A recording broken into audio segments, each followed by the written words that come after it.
औरंगाबाद में कुल 6 विधानसभा है, जिसमें सभी विधानसभा पर महागठबंधन का कब्जा है।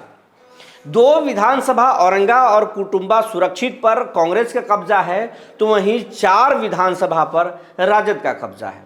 कांग्रेस ने अपने दोनों पहलवानों को मैदान में उतार दिया है। जो कांग्रेस के प्रदेश अध्यक्ष हैं, कुटुंबा के विधायक हैं राजेश राम, उनको भी मैदान में उतार दिया गया है। तो औरंगाबाद सदर सीट से आनंद शंकर को उतार दिया गया है। आनंद शंकर अपना नॉमिनेशन भी दाखिल कर चुके हैं, लेकिन राजद ने अब तक किसी भी पहलवानों का नाम वो लिस्ट जारी नहीं किया है, नाम घोषित नहीं किया है। और अगर कुछ वो चल रहा है तो वो अफवाह। फेसबुक पर अपने अपने नेताजी के बारे में उनके समर्थक लिख रहे हैं कि कुछ नहीं, अफवाहों में मत पड़िए, फलाना भैया आ रहे हैं, फलाना चाचा आ रहे हैं। इस तरह की अफवाह खूब चल रहा है। कोई लिख रहा है कि घबराइए मत, बस वहाँ से ये आ रहे हैं और वहाँ से ये आ रहे हैं। लेकिन अभी तक राजद शीर्ष नेतृत्व, चाहे वो लालू प्रसाद यादव हों या फिर तेजस्वी यादव हों, किसी ने ये आधिकारिक तौर पर घोषणा नहीं किया कि औरंगाबाद के किस विधानसभा से कौन से उम्मीदवार होंगे। जानकारी तो ये है कि चारों सीटों को होल्ड कर दिया गया है, क्योंकि मगध और शाहाबाद महागठबंधन का कब्जा वाला इलाका रहा है। गढ़ एक तरह से पिछले चुनाव में बना लिए थे, और यही सीट, अगर इन सीटों को अगर तेजस्वी नहीं बचाते हैं तो भारी नुकसान हो जाएगा।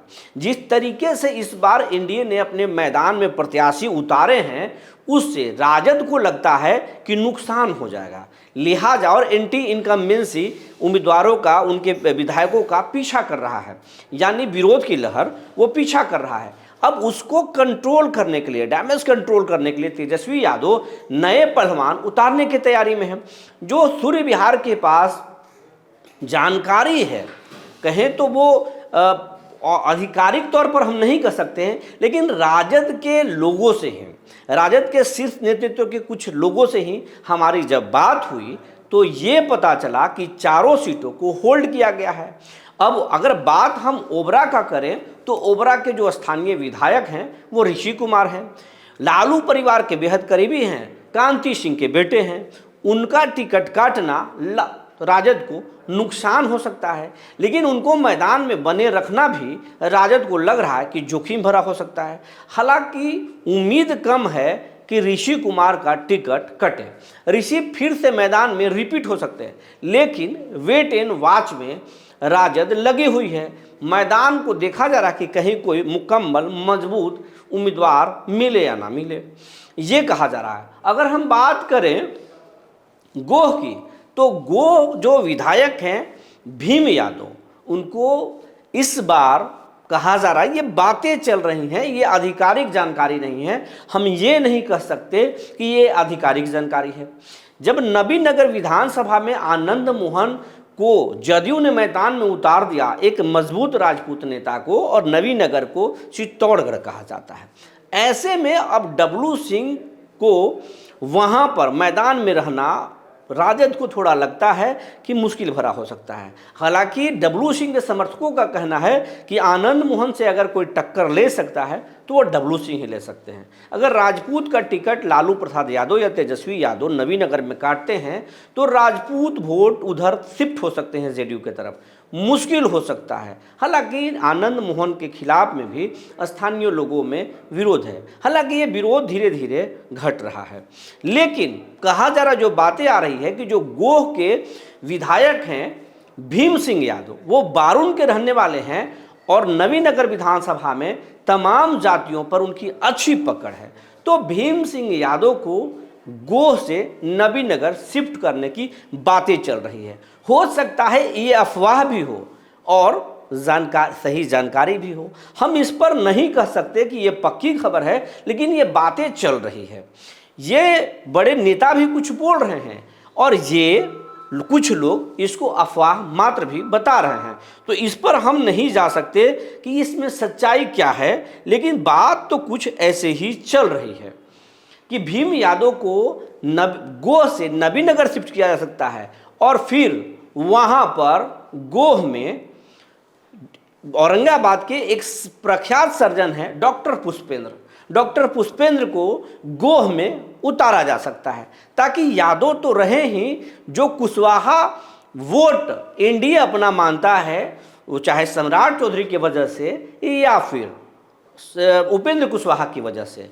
अगर कुशवाहा डॉक्टर पुष्पेंद्र को गोह में उतार दिया जाए तो कुशवाहा वोट सीधे महागठबंधन की तरफ शिफ्ट कर जाएगा और फिर बैकवर्ड फॉरवर्ड की लड़ाई वहां हो जाएगा और राजद एक बार फिर अपना गुल खिला सकता है। लेकिन ये क्या इसमें कितनी सच्चाई है ये कह नहीं सकते, लेकिन चर्चा ऐसी है। अगर हम बात करें रफ़ीगंज विधानसभा की, तो रफ़ीगंज के जो विधायक हैं मोहम्मद नेहालुद्दीन हैं। मोहम्मद नेहालुद्दीन के क्षेत्र में विरोध भी था, कुछ इस तरह की वीडियो भी आई थी, लेकिन मोहम्मद नेहालुद्दीन कद्दावर नेता हैं। रफ़ीगंज के वो कई बार विधायक रह चुके हैं और उन्होंने पार्टी में काफ़ी सेवा की है। लालू के करीबी हैं, अब्दुल बारी सिद्दीकी का उन पर हाथ है, इसलिए उनका टिकट काटना बड़ा मुश्किल है। और मगध में एकलौता जो है वो मुस्लिम विधायक है, कैंडिडेट है, तो उनका टिकट काटना मुश्किल हो सकता है। लेकिन बातें चल रही है कि प्रमोद सिंह जो निर्दलीय 55,000 वोट लाते थे, इस बार जेडीयू ने अशोक सिंह को ड्रॉप करके और प्रमोद सिंह को जेडीयू का उम्मीदवार बना दिया है। मैदान एक तरफा हो गया है। इस मैदान को अब नेहालुद्दीन के हिसाब से या उनके सहारे नहीं जीता जा सकता। बातें चल रही है कि रफ़ीगंज नेहालुद्दीन को ड्रॉप करके और पूर्व एमएलसी अनुज सिंह को मैदान में उतारा जाए। बात फिर बराबर का हो जाएगा, दोनों तरफ से राजपूत हो जाएंगे और दोनों तरफ से धनबल वाले भी हो जाएंगे। मुकाबला रोचक हो जाएगा और राजद के पक्ष में मामला हो सकता है। लेकिन इसमें कितनी सच्चाई है ये कहना बड़ा मुश्किल है। लेकिन टिकट होल्ड है, इसीलिए इस अफवाह में भी काफ़ी ताकत है। कहा जा रहा है कि कल तेजस्वी यादव इसमें आधिकारिक घोषणा कर सकते हैं। आज सीटों के ऐलान औरंगाबाद को लेकर नहीं होगा। तो ये कुछ जानकारी थी कि यहाँ पर रफ़ीगंज में अनुज सिंह, तो गोह में डॉक्टर पुष्पेंद्र और ओबरा में ऋषि कुमार ही रहेंगे। लेकिन ऋषि कुमार की जगह पर वहाँ भी तलाशा जा रहा है तस्वीर कि किसको लाया जाए। वहीं अगर मुस्लिम उम्मीदवार को वहाँ से काटा जाएगा तो मुस्लिम को भी सेट करने की तैयारी है और यहाँ पर डब्लू सिंह को राज्यसभा भेजा जाएगा और यहाँ पर भीम यादव को लड़ाया जा सकता है। तो ये कुछ बातें हैं जो अफवाहों के बाजार में खूब तैर रहे हैं। लेकिन इसमें कितनी सच्चाई है वो तो लिस्ट आने के बाद ही पता चलेगा। लेकिन चर्चा में ये बातें हैं कि डब्लू सिंह को ड्रॉप किया जा सकता है, उनके जगह पर भीम यादव को लाया जा सकता है, डब्लू सिंह को राज्यसभा या एमएलसी दिया जा सकता है, तो वो वहाँ पर रफ़ीगंज में अनुज सिंह को लड़ाया जा सकता है, गोह में डॉक्टर पुष्पेंद्र को लड़ाया जा सकता है, ओबरा पर विचार चल रहा है। तो ये कुछ जानकारी थी जो हमने आपको बता दिया। तब तक के लिए धन्यवाद।